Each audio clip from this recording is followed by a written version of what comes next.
Yes, Assalamu alaikum. So today we will discuss about the most important topics of AKP exam, that is the ECG. Actually, it is new things.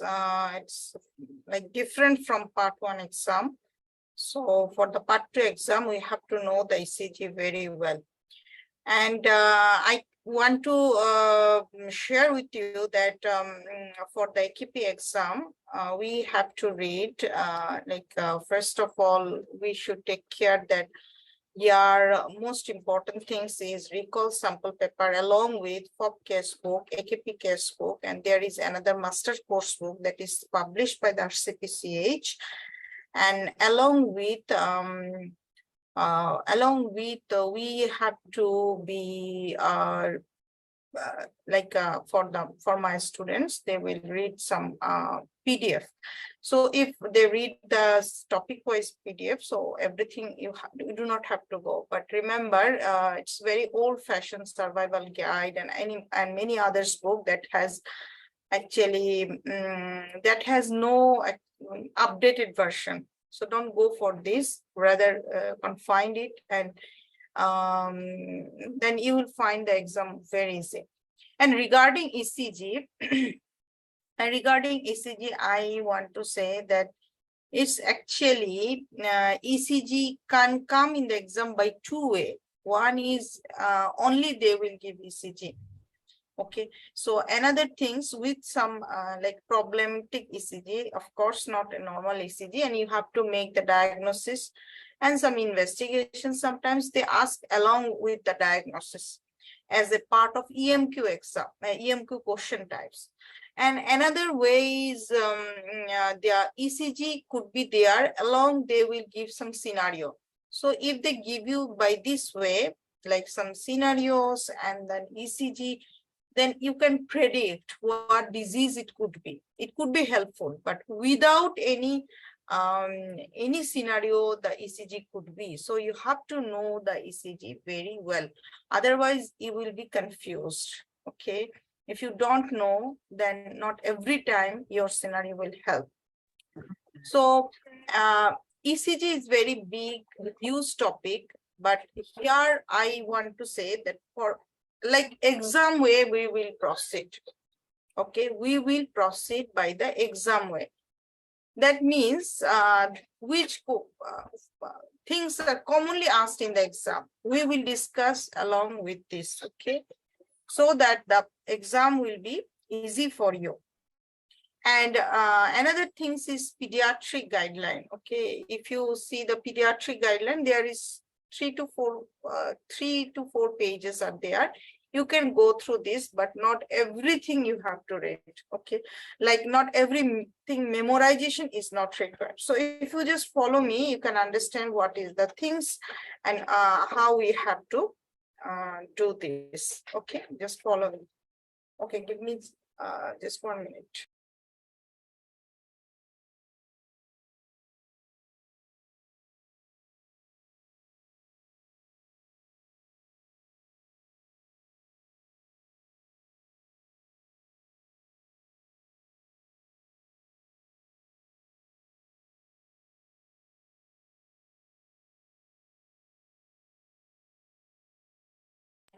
So first of all, there would be some ECG papers. So here we know that what is the P wave, what is the QRS, because it is our, they will not anytime ask what is the P wave, QRS, T wave, very basic things. Okay. So P wave is atrial contraction. Okay, and there is significant, like P wave is how it length with, there is something is there. Okay, so we will learn it later on. And then QRS, it signifies ventricular contraction, but they will not ask you for sure. It is the question in the part 1 exam. And the T wave is indicate ventricular repolarization. So these things are normally happen, and it is the normal pattern. Okay, there is something time duration. Okay, it's also important things. So not directly they will ask what is the timing, but if you know, then it will be helpful for you. So in a ECG chart, the most smallest You see, this is the most smallest square. Okay, so it is 0.04 second. One smallest square is 0.04 second. Okay, so if we take 5 small square, then it comes around like this. So it is 0.2 second. So you can, it is very easy calculation, 0.04 second into 5.2 second. Okay. So these things you should know. And if you take 5 small square, then you can get, you see here it is 2 second, 0.2, 0.2, 0.2. So it comes around, if we take these types of 5 small square, then comes around 1 second only. Okay. So you see here it is nicely mentioned, 0.2 second, then 0.2 second. So just if you calculate 5 into 0.2 second, come around 1 second. So it will be ultimately required. Subsequently, you will find it, how it comes. Okay. So if we just go to the main things that when we check a ECG papers, then you will see that the R wave is like there is PQRS, okay, normal pattern. So, but this R wave, okay, so P wave, QRS, T, not always like this way. It will be changes its shape. It is normal R wave progression in the chest slit. Okay, normally you will see, and there is certain things for the R wave also, like at some age R wave is in some direction. So we will discuss this later, but I want to say here, you will see the R wave is gradual, normal progression is happening. Okay, it's gradually increasing in positive deflection, its length is increasing. Okay, you see. So it is a normal progression. We will discuss it further. No problem. So when we check a ECG paper, always when we check a ECG paper, our first task is to define the rhythm. Rhythm is okay or not. Is it irregular or regular? Rhythm is normal. So it is the first task. Okay. So we will read by this way. So rhythm related, any problem is there or not? Then rate, what is the rate? So any ECG, if you just check the ECG paper, then first your task is to check the rhythm, regularity, then the rate, then you check the P wave, okay, then the PR interval, then QRS complex, then T wave, then QT interval. So we will read by this way, okay. So rhythm exists also important. These all the things, actually, if you get a ECG and after seeing the ECG, you do not understand what could be the diagnosis. In that time, your task is to do like this way: rhythm, rate, then you check P, then PR interval, then QRS complex, then T, then QT interval, and other things you will check. Okay, so other things means you have to check that exists is normal here or not, or there is any LVH there, or left ventricular hypertrophy, right ventricular hypertrophy, ischemia is there or not. By this way, always you will do. But sometimes something is so obvious, we can just see and we can understand what is this. So if we take these ECG papers, so I can enlarge this, I think. So my task is to first check P, QRS, T, P, QRS, T is there or not, okay? Then I will calculate the rate. So rhythm is very important here. It is a normal ECG. So rhythm is very important. That means any ECG, you will see that P wave is preceding the QRS complex. Okay. It is your task to see how the P and QRS is. Okay. So, so if you get any abnormality, that means like you see that there is no P wave. So there is some abnormalities. But you see that here PQRST is okay, PQRST is normal, but suddenly there is some, you see, there is PQRS. So it is, if it is happened in respiration, sometimes some arrhythmia is there. Okay, it's vary with the respiration, but it is called sinus arrhythmia. Okay, it's normal. So after when you see that there is no PQRS association, so that means it is arrhythmia, and there are certain problem with the arrhythmia like atrial fibrillation, atrial flutter. Sometimes if complete heart block, there is total PQRS having no relationship. We will read it later. First, when we see the rhythm is abnormal, I should go for rate. When I see there is rhythm abnormal, I should go for the rate. Okay. So if we check the rate, then it's good to first do like you have to take RR interval, and you will just count the RR interval and divided this with 1500. So they will not, anytime they will not ask what is the heart rate of this patient. That means a problem is arise, and you know, sometimes bradycardia, some these are associated with tachycardia. So if you do not calculate, how it could be. So normal heart rate is very easy when we see the any PQRS. Okay, so PQRST, then PQRST. So what I will do in between the RR wave, I will count that how much small square is there, then I will divide it. Okay, with this I will divide it 1500, then I will get it. So after then another portion is if it is normal, then this way. But if I get any heart rate, it is rhythm is abnormal, then how can I proceed? Any ECG paper, but rhythm is abnormal, PQRS association is not okay, then how can I do? So what I said before that this very little small square is 0.04 second, and one small square means 0.2 second, 5 small square is 1 second. So here my task is to count 6 seconds. So I said before it is 1 second. So by this way, you have to calculate and you will get here 6 seconds. So 1, 2, 3, 4, 5, 6 by this way. Okay. So 6 seconds you get, and then you will count how much R wave is here.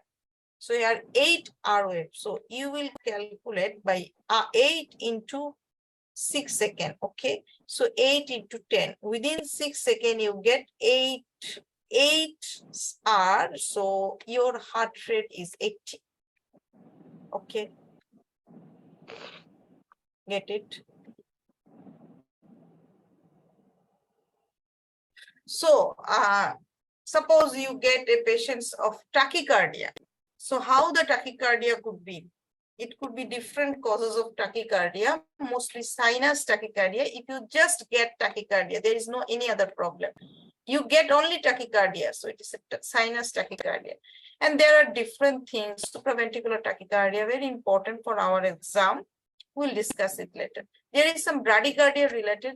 Heart block could be associated with bradycardia. Okay, so when you check a patient of ECG abnormalities and there is some arrhythmia problem, okay, and heart rate is normal, in that cases, you can think of an atrial fibrillation. Okay, so atrial fibrillation, how can I diagnose? Because it just came in the exam previously and it would become.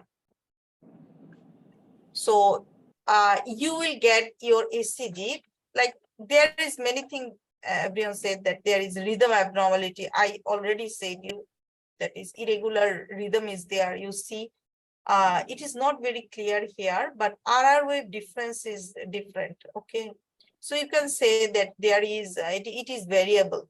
It is not normal rhythm, and PQRS is not always before the QRS. We not always get a P wave. Okay, so here there is no P wave. So some irregularity, we can say it is irregular. and there is absence of P wave, it will be replaced by F wave. It is another things for atrial fibrillation, but most important things that I can remember, it is the baseline vibration. You see, baseline vibration. Otherwise, you will see that there is many F wave. Okay, fibrillatory F wave, fibrillatory F wave. P wave is replaced by F wave. Then if you go for atrial flutter, okay, so atrial flutter, how it could be? Here you will get that yes, atrial flutter is you will find that there is some again there is some changes, but you will not get any baseline vibration. That is the differentiation point. Okay, tachycardia would be there, along with you will find F wave. Okay, so atrial flutter will get F wave, and atrial fibrillation is fibrillatory wave. But another thing is the baseline vibration. Okay. Okay, so let us see ECG, then it will be more clear. So atrial fibrillation, we get fibrillatory F wave. Okay, fibrillatory wave. P wave is absent. Just there is, it is T, and it's QRS and fibrillation. But there is sawtooth appearance. But where you will get the sawtooth? You know, sawtooth appearance for atrial flutter, it is the T wave. T wave is looks like sawtooth. Okay, this is the atrial flutter. Okay, so in the exam, how the atrial fibrillation, atrial flutter scenario would be? Usually, atrial fibrillation, atrial flutter is usually post-operative. Okay, some top repair surgery, or sometimes TGA, or any like after surgery, this atrial fibrillation, atrial flutter could be. So sawtooth appearance and fibrillatory F wave. Okay, they have tachycardia. So you see fibrillatory F wave. Okay, another very important thing is supraventricular tachycardia. It is more important than anything like supraventricular tachycardia. Okay, SVT. So how it could be? Supraventricular tachycardia, what is these, how they present, from where the question would be. So these are the things that we will discuss in our next class. Okay, so today we will just want to see how their ECG changes are.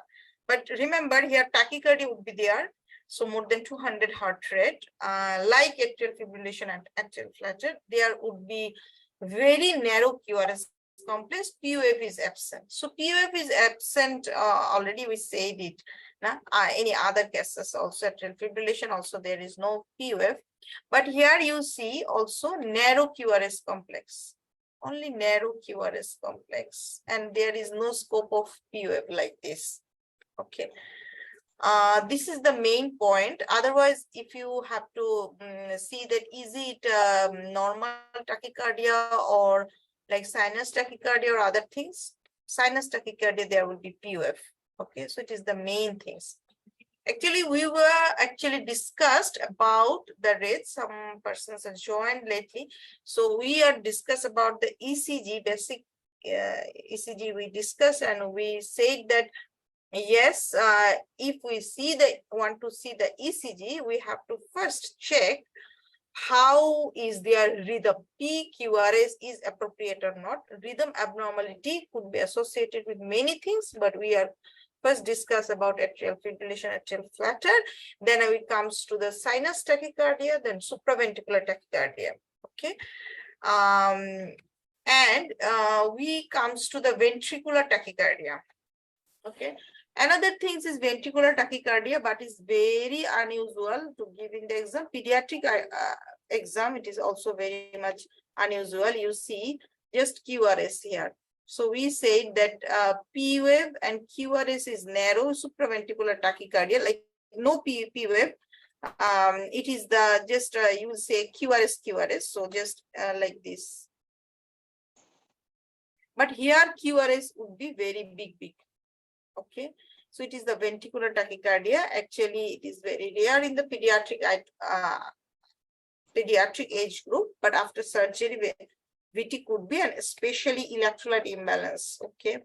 So hypokalemia is important, magnesium is important. But now I will discuss about another very important things that is definitely came in the exam several times, that is the polymorphic VT. Ventricular tachycardia, but it is a polymorphic. It's another way to say the torsady point. Okay, so how it could be? You will get some QRS is on the upper side, positive deflection, some becomes negative deflection more. Okay, and there is no normal QRS progression. So polymorphic VT, ventricular tachycardia, but there are several origin there, polymorphic, different presentation. Okay, and you will get that ventricular rate is very high, but most important things is QRS morphologic, different. So it is the torsady point. If you see these steps of ECG, you do not have to count anything. Like how can you improve your ECG diagnostic capability? You have to see many ECG, and frequently you will forget after if you just do not practice. That means after 7 days you have to practice again some ECG, then again ECG. We provided a ECG notes that 100 ECG was there, that you have to frequently revise. Okay, frequently revise, and you have to check yourself. Then you will be very good on this, hopefully, inshallah. Okay, so after then we actually where we were in the rhythm and rate, and we get sinus tachycardia, SVT, atrial fibrillation, atrial flutter, then polymorphic VT torsady points. After then, if you come here, then the POF. What could be there on with the POF? So POF is something like we say that the atrial depolarization, atrial contraction indicate.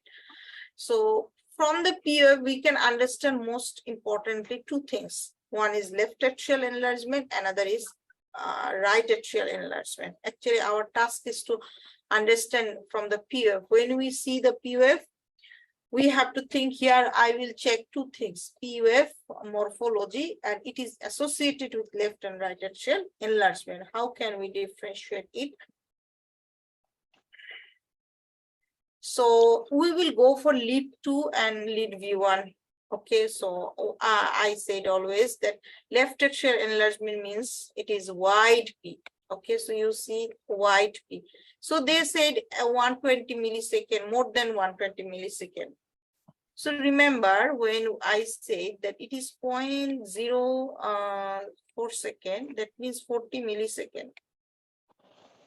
When I say 0.2, it is 200 millisecond. Okay, so here you will get that patient would have less than 3 small square. You have to normally POF, if I say width, so POF. So it should not be, if we count it with the millisecond and you are checking it with your ECG paper. Okay.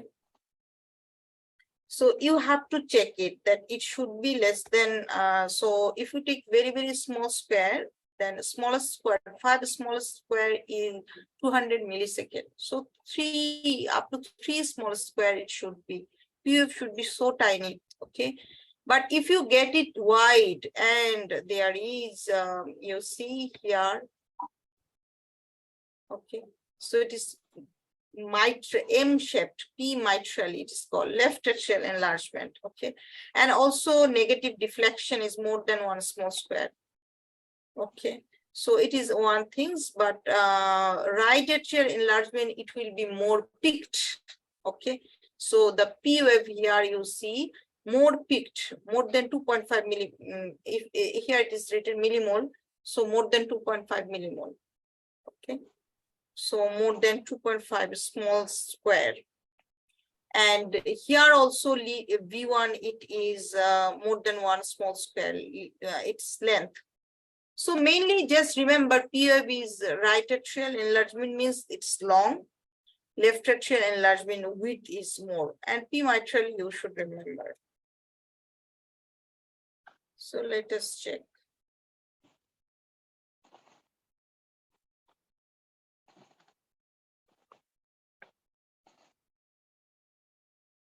Okay, here again, left atrial enlargement, you see right atrial enlargement, how it looks like.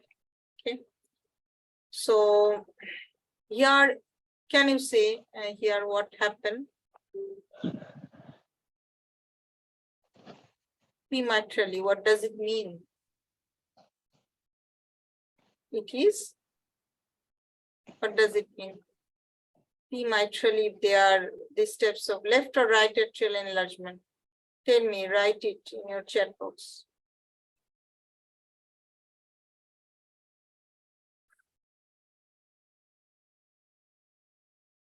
Left atrial enlargement. Okay, prematurely mean left atrial enlargement. And yes. So now,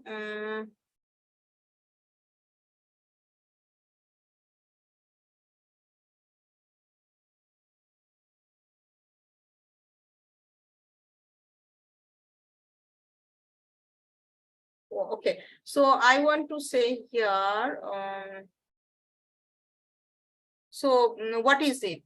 If you see the ECG, so your task is first to check the PQRS, as lead 1 is not very clear, so we can check from lead 2, and you see it is QRS, then T, then P, QRS, T, P. So P wave is normal. P wave, you see the P wave. What do you think? Is not it more than 2.5 millimole or more than 2.5 small square? P wave is not normal. Okay, so P wave is length increasing or width? So I want to say what in the exam you do not remember all the theory. You have to remember the way to, like you can remember the way. Okay, so long, if you take the long, is it long or width is more PF?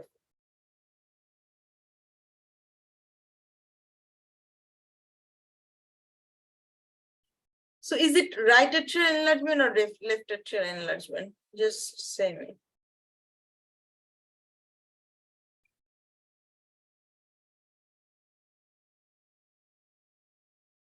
Yes, here it is right atrial enlargement, you see. Here it is right atrial enlargement.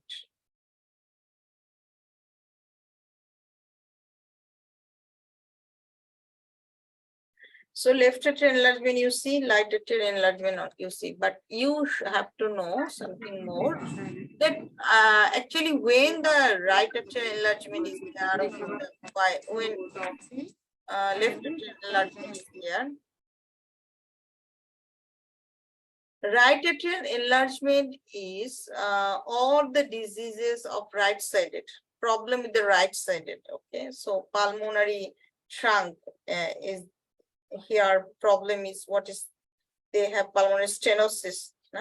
So and their top component is mainly pulmonary stenosis, so it can lead to P pulmonale, right atrial enlargement. Atrial septal defect have P pulmonale or right atrial enlargement.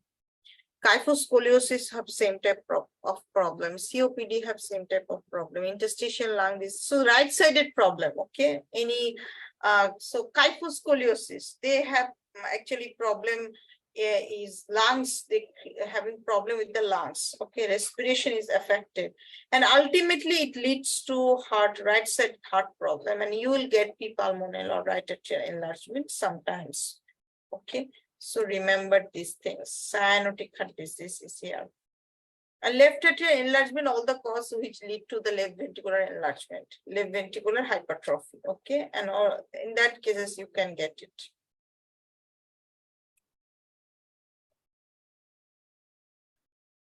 Then very important things is QRS axis. QRS axis actually, there are several criteria by which you can ascertain the degree, like QRS axis, how much degree, but it's never required in the exam, never ever. Even I discuss with many adult counterparts, they also do not go for very much deep calculation. It's not helpful. So it is only important for the cardiologist. So here we will check the the easy way. So the easy way is, what is the normal axis? When we check lead 1 and ABF, both having, you see ROF is positive deflection. So it is normal axis. Okay. But if you get any patients having just opposite to the normal axis, it is the extreme axis. Okay. You see here, lead 1 negative, ABF negative. So it is extreme axis. Now left axis in lead 1 or lead 2, you can think about lead 2 also. So positives, mainly positives deflection in lead 1, and ABF, it is negative deflection, that is left axis. But if you get lead 1 in negative deflection and ABF positive deflection, then you will get it right axis. So we will take it, make it more clear. Okay. So first say me where it is the problem. Is there any problem here? So PQRST, good PQRST. Okay, so what is it here? Normal rate. Okay, if you take the rate also, it is rhythm is normal. So rate 1, 2, 3. If we take the lead 1, 1, 2, 3. So 100 heart rate. Okay, we can take it normal for certain age. After then, if I think that there is any problem in the PUF, PUF is very small and it's no problem in the PUF. Okay.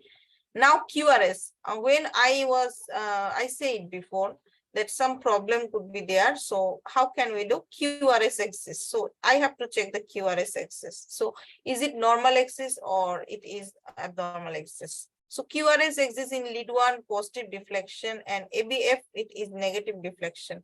So positive deflection and negative deflection. I can see it's positives, ABF negative. So positive, negative. It means what is this? Right axis or left axis?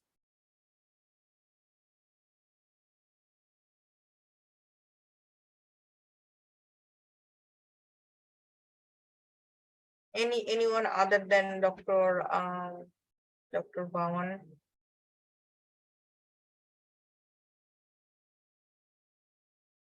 Okay, so everyone understand this point, that sometimes you have to know the axis deviation. Okay, axis deviation, like left ventricular hypertrophy, if you want to diagnose, then there could be left axis deviation also.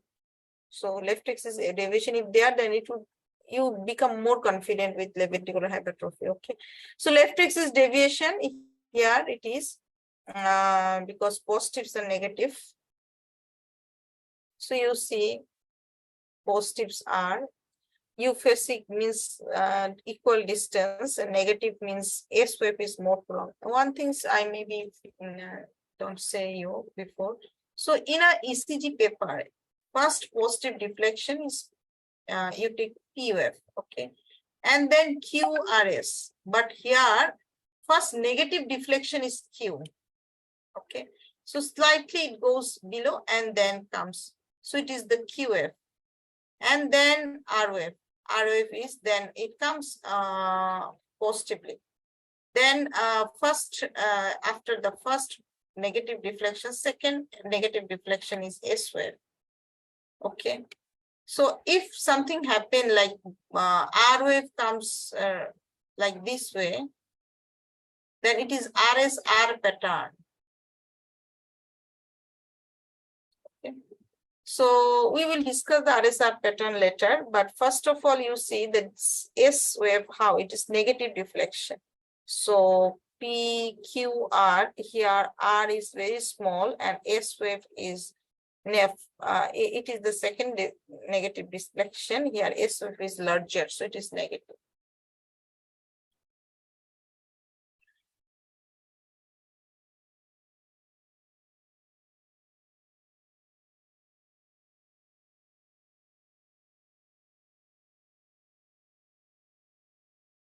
Okay.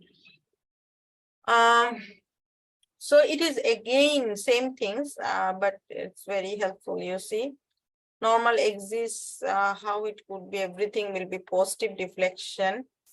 Then right axis deviation, first negative, then AVF positives, left axis positives, negative. Okay. And then if you check this without saying checking the next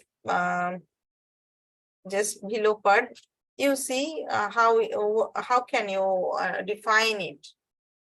Deflect right axis or left axis. For if I take it, it is A. Negative deflection, then positive deflection. What does it mean?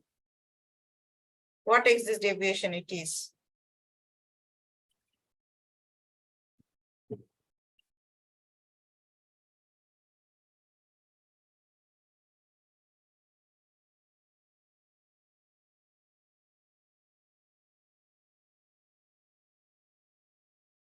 What is this?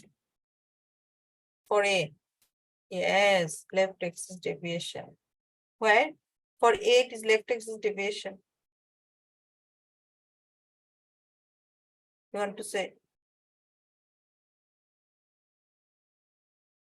First, negative deflection. You see in lead one. Then positive deflection. What is this? Again, check. Again, check the right axis deviation. Okay. Left axis deviation means first positives, then negative. It sometimes create problem. So repeated trial is the key.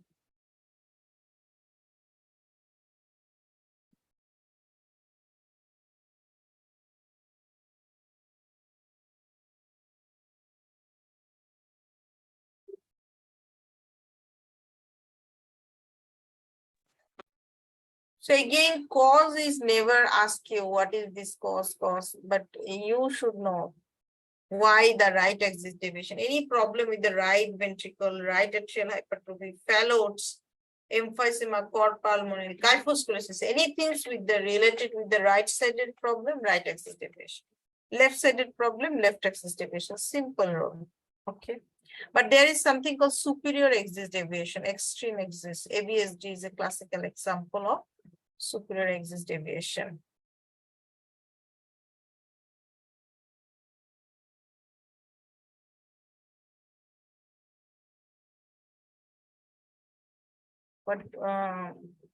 What you want to say, Dr. Bhavna? I don't get it. Right means QRS complex. Right axis mean QRS complex in lead one is down and in AVF is up. So mean they are reaching to each other. Yes, yes. Right mean reaching. Right mean reaching. Reaching. Very And good.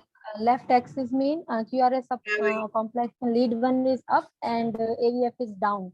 So they are leading each one. So that is left mean leading and right mean reaching. This is the simple way, no? Very good. Okay, so how can you remember? You have to remember by this way also you can, or simply if you can remember by reading, repeated practice is the key always. Remember everything, anything. Repeated practice, okay? Now we're reading something called QRS, related things, and we see that it is axis deviation. Some are right axis, some are left axis. Now, another thing is we always take care that is Williams syndrome and Marrow type words. It will help you to. So it is called bundle branch block. Okay, so bundle branch block, if you see, then you have to here take care two things. One is V1, V2, another thing is V6. So here we will see that we are use the marrow and the William. So marrow include R. Okay, so here you will V1 you will get M pattern, and in the V6 you will get W pattern. So it is the right bundled branch block. So how the M pattern? M pattern mean RSR complex. I said before that RSR means your first deflection, positive deflection R. In the QRS, first negative deflection is Q, then first positive deflection R, then second negative deflection is S. But if there is another R is produced here, another positive deflection is produced, then it is called RSR complex. Okay, so the curve will be like this. So it is looks like M now. So that it is called right bundle branch block. That is the marrow. Marrow, this word MARROW.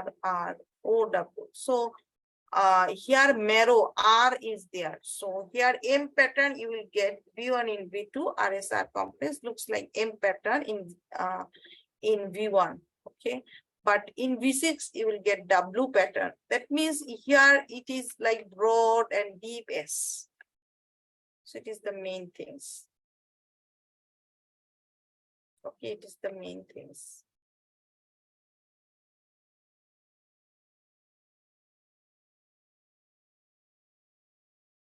Okay, so various example for this is there. So you have to assume actually you would get typical M that your kids are right M, so you will get this M. No, it's not like that. Okay, so here it is slurring and deep S, and here you will get some second deflection RSR pattern, so right bundle branch block. And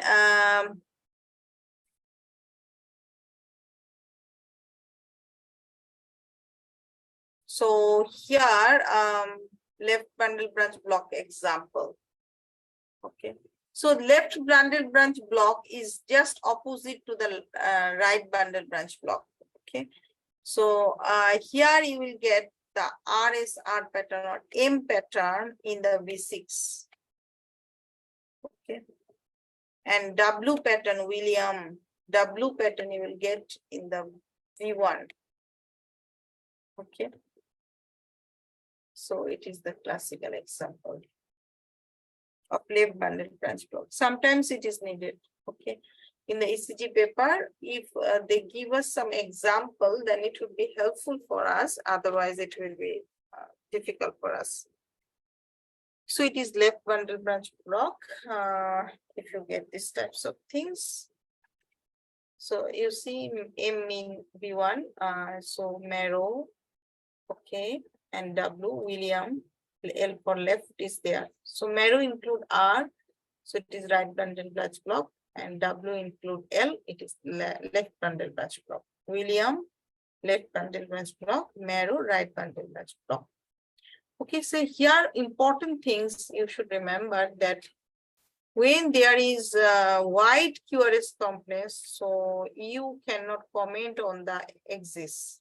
Okay, so ECG paper, you see that the QRS complex is wide in the bundle branch block. So that means it is complete bundle branch block that you cannot comment on the axis. It is right axis or left axis because it is block is there. But if there is partial bundle branch block, then you can comment on the axis. Okay, that means normal QRS complex width. And another thing, so we are discussing here, one important thing is bundle branch block and axis. And when we are discussing about bundle branch block with hypertrophy, you have to remember when there is right bundle branch block, you cannot comment on the right ventricular hypertrophy. Okay, you cannot comment on the right ventricular hypertrophy. So two things, wide QRS complex, you cannot comment on the right axis or on the axis, right or left, or right ventricular bendal branch blocks, you cannot comment on the right ventricular hypertrophy. Another things you should remember, left, anything related with the left is actually we do not get it normally. Okay, we do not get it normally. Left frontal branch block, left axis deviation, we get it less likely because we are dealing with the pediatric age group patient. Okay.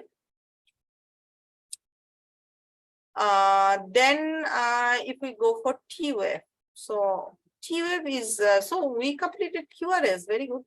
QRS is completed, then T-wave. So here T-wave is very interesting things that is quite different from the adult, that after birth you will get T-wave is upturned, okay, upright after birth, but it will be upright up to 7 days. Then it become inverted.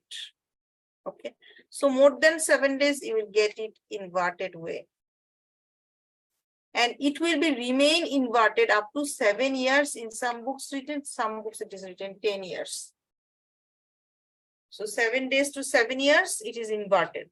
So any patients, if you get it, is the patient is 8 year,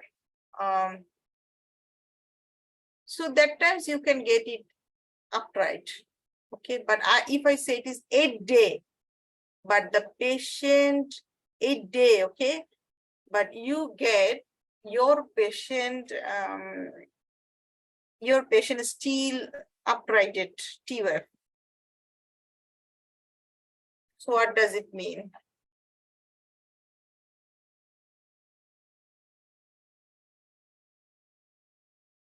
At your patient is 8 day and you get uprighted T-wave. What does it mean? Do you know? It is right ventricular hypertrophy. So T-wave is important because according to age we have to discuss. Okay. Okay. So let us discuss with AKP case.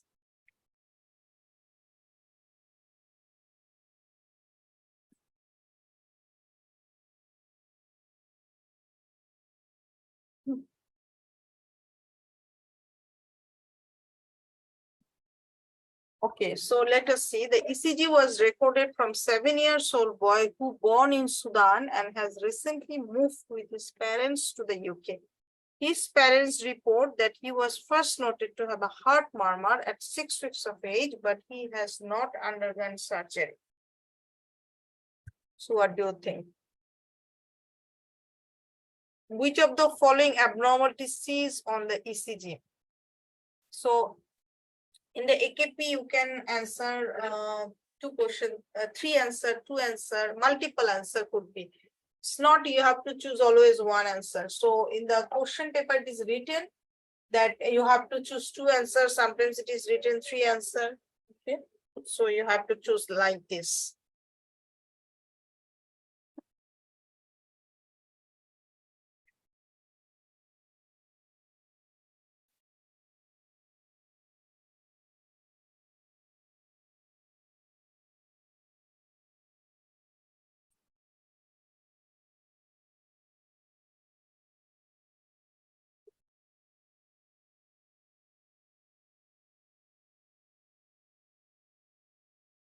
What do you think? Write it in your chat box.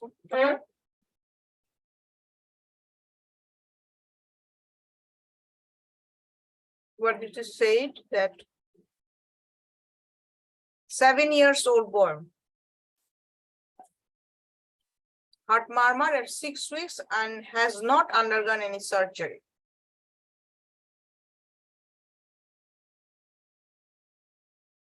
So what do you think from the ECG? Is it visible to you? Try to comment.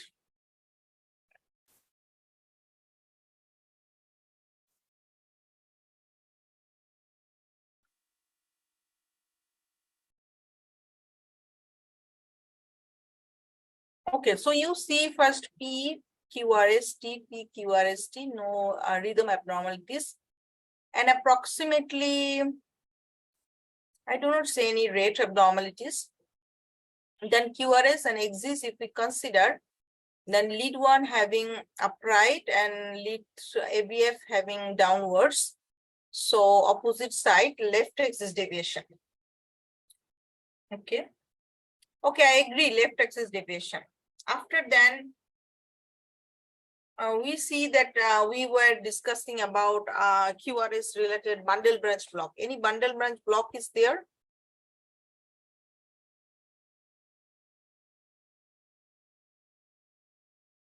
Here you see RSR pattern. Can you comment on RSR pattern in the V1?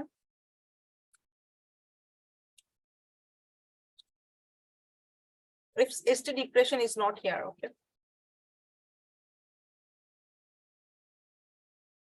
We have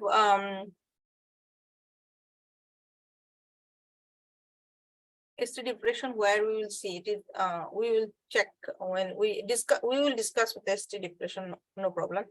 So first of all, RSR pattern is there, okay, and V6 we can say it is double pattern, so it is right bundle branch block.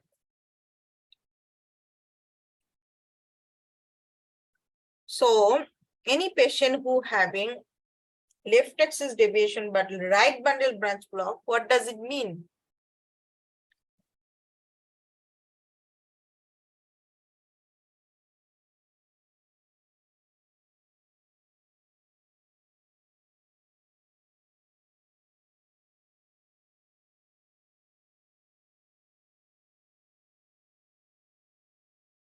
What does it mean? If you get any patients who having left axis deviation but right ventricular right bundle branch block, what does it mean? It mean atrioventricular septal defect, okay, atrioventricular septal defect. Yes, atrioventricular septal defect. You have to remember these things. If it is like left axis deviation and left bundle branch block, then what could be?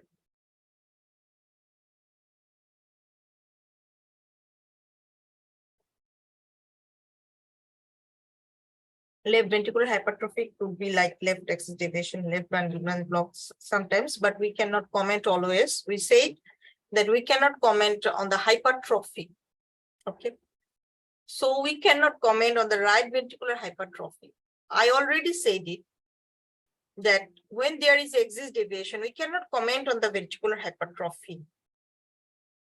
And if there is QRS complex is wide, that means complete bundle branch block, in that cases, we cannot comment even axis deviation.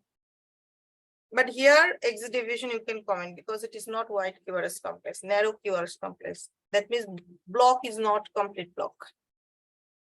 Okay, partial block is there.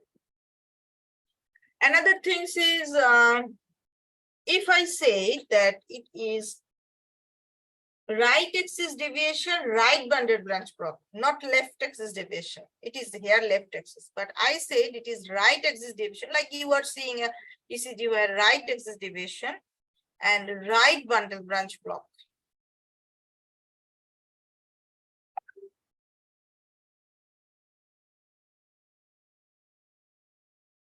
Yes, ostium secundum defect. Okay. Ostium secundum atrial septal defect is like this. Should say. In that times, the question could be like this way, okay.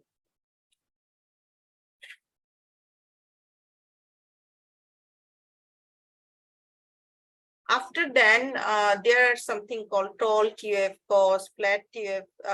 You will frequently can revise it, hyperkalemia, having tall TF, ventricular hypertrophy, myocardial infection, flat TF, having hypokalemia, hypocalcemia. So these things are like you have to remember, okay. After then MI and then ST depression, ST elevation, L-kappa, hypertrophic cardiomyopathy when it is got heart block, and after then what things is short PR interval, long QT syndrome, very important long QT syndrome. Then we will discuss about case book and new format books related things. Okay. And some question answers will be there. Okay. So exam is also here on the class. But I don't want to make it prolonged because it's some persons, it is the starting, very initial starting. So read it by yourself. Always remember, anything's very interesting to hear. Okay, you are hearing appropriately, and it doesn't mean it will be remain in your heart, your brain, or anywhere. Your repeated practice will remain in your brain. So it's something like you are it's just a guideline that would be helpful for you, but you have to do your own research. Okay, so hopefully in the next class, in the next class we will discuss again the next things. Till then, we discuss about up to PQRS and these things. So see many ECG. Then it will be more clear to you. Okay, if you are are going to sleep before that, just see a ECG on from your Google even. Okay, they sometimes give from the Google ECG also, but mostly they give from the patient. They take pictures and then give the patient. Sometimes it is not very clear. If it is not clear, then you will sure that there will be some scenario that will help you to make a diagnosis in the exam. Okay, thank you everyone. Assalamu alaikum warahmatullah. Hope we will again meet.